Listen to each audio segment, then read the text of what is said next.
DYFI Jirania বিভাগীয় কমিটির উদ্যোগে শুক্রবার চিত্র সাংবাদিক শহীদ শান্তনু ভৌমিকের অষ্টম শহীদান দিবস পালন করে আগরতলা সিটি সেন্টারের সামনে এই শহীদানুষ্ঠানে উপস্থিত ছিলেন সিআইটিইউ রাজ্য সম্পাদক মানিক দে সহ অন্যান্য নেতৃত্বরা। সাংবাদিক শান্তনুর ছবিতে ফুলের মালা এবং পুষ্পস্তবক দিয়ে শ্রদ্ধা জানানো হয়। শ্রদ্ধা জানায় সিপিআইএম পার্টির নেতৃত্বরা।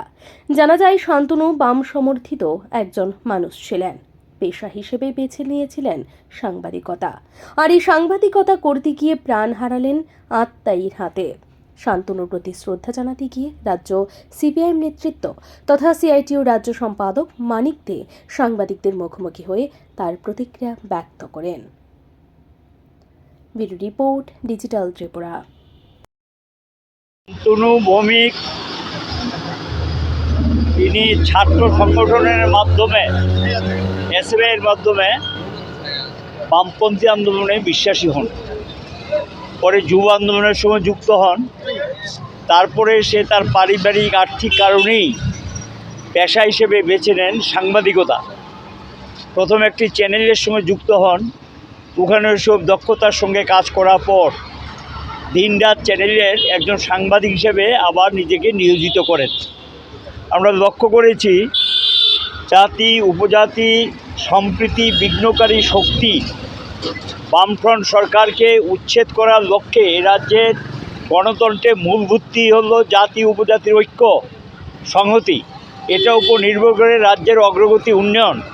এই অগ্রগতি উন্নয়নের যারা শত্রু, এই সম্প্রীতির শত্রু, তারা একসময় চম্পকনগরে তারা রাস্তা রোকো আন্দোলন করেছিল আইপিএফটি, এবং এই রাস্তা রোকো আন্দোলন শেষ হওয়ার পর এরপরে জিরানিয়া মহকুমার বিস্তীর্ণ এলাকায় খুমলুঙে বহু ঘটনা তারা সংঘটিত করে।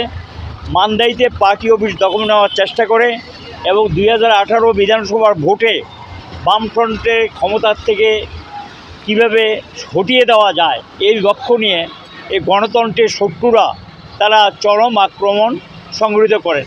মান্দাইতে সেই দিন পার্টি অফিস দখল নেওয়ার জন্য তারা উদ্যোগ নিয়েছিলেন। আইপিএফটি দল রাস্তা রোকো করেছেন এবং সেখানে জাতি উপজাতির যে সম্প্রীতি ঐক্য বিঘ্ন করার চেষ্টা করেছেন। এই পরিস্থিতিতে সাংবাদিকতার কাজ করতে গিয়ে দিনরাত চ্যানেলের শান্তনু ভৌমিক এর আগেও সেই ঝুঁকি নিয়ে অনেক কাজ করেছেন। তাকে একবার আমি নিজেও বলেছিলাম যে চরম ঝুঁকি নিচ্ছ, ওই বড়মুড়াতে যে খবর সংগ্রহ করার জন্য রাস্তা রোকোর জন্য গিয়েছেন। কী করা যাবে, সাংবাদিকতার কাজটা তো জীবনে ঝুঁকি নিয়েই করতে হয়। তাদের কোনো পথ খোলা নেই, মানুষের কাছে খবর তারা পৌঁছে দিতে চায়। এবং এই অবস্থার মধ্যে সেদিন শান্তনু ভৌমিক খুব সাহসিকতার সঙ্গে সংবাদ সংগ্রহ করতে গিয়েছিলেন। যারা এই সঠিক সংবাদটা মানুষের কাছে প্রকাশ পাবে, তাদের এই সমস্ত চেহারা, নগ্ন চেহারা মানুষের কাছে প্রকাশ পাবে আইপিএফটি দলের, তখন তারা গিয়ে সেখানে আমরা লক্ষ্য করলাম যে তাকে নৃশংসভাবে টেনে হেঁচড়ে নিয়ে খুন করা হয়। তার সমস্ত যে সংবাদের যে সমস্ত সেই ক্যামেরা থেকে নানা ধরনের যেসব ক্যামেরা, তারপর মোবাইল ইত্যাদি ছিনিয়ে নেওয়া হয়।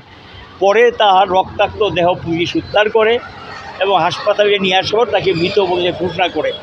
এই নৃশংস হত্যাকাণ্ডে বামফ্রন্ট সরকার এসআইটি গঠন করেছিলেন, স্টেট ইনভেস্টিগেশন টিম। এসআইটি সেখানে গিয়ে তারা মোটামুটি যারা চিহ্নিত করে